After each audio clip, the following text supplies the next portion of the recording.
PHO naglaraw na maghinang nan Animal Bite Center nan Kapitolyo.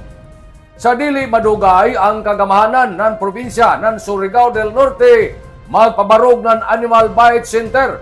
Si Miss Vicky Kaminge na hinabi ning tigbalita laong nida ang nahipi ng Provincial Health Office na si Dr. Maria Isabel Bertolco Maquinano naghangyo ngadto kan Governor Lyndon Barbers na magbutang kita nan ini na opisina kay laong pa ni Dr. Maquinano kay kasayang gob ang imo mga tamalit na mga baksin sa probinsya.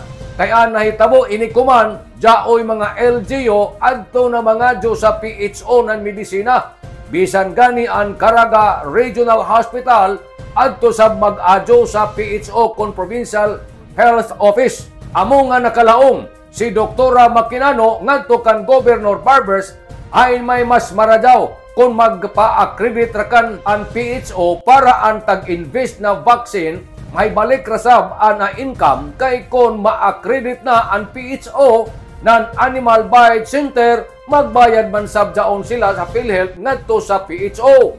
Nakita sab sa kadumayahan ng Provincial Health Office na matagbuyan base sa ila record. Grabe gajud kaamok ang mabangaan ng ido. Hinoon, nagpadadyon pa ang buhatan sa PHO sa pagkolekta sa mga papilis isip mga rekisitos na tag-adyo ng PhilHealth. Sanan mangitaw sab sila kuman ng mga panahona para ila hinangon ng opisina para sa Animal Bite Center.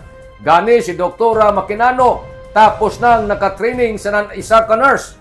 Gilauman na ini na tinguha mamahimo na may katumanan sa umaabot ng mga adlaw. Kay gusto sab gani gajud ni Governor Barbers na maaksyonan dajon kung jaoy babangaan ng ido.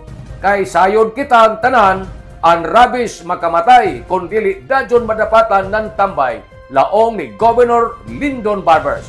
Busa, amping, ampo, amen, abanti, Surigao. Nanukad gikan diri sa Kapitolyo ini si Marek Sinners Marconsim Vlogs. Mario Conales simulan mo laong salamat. Maradyaw na adlaw natong tanan.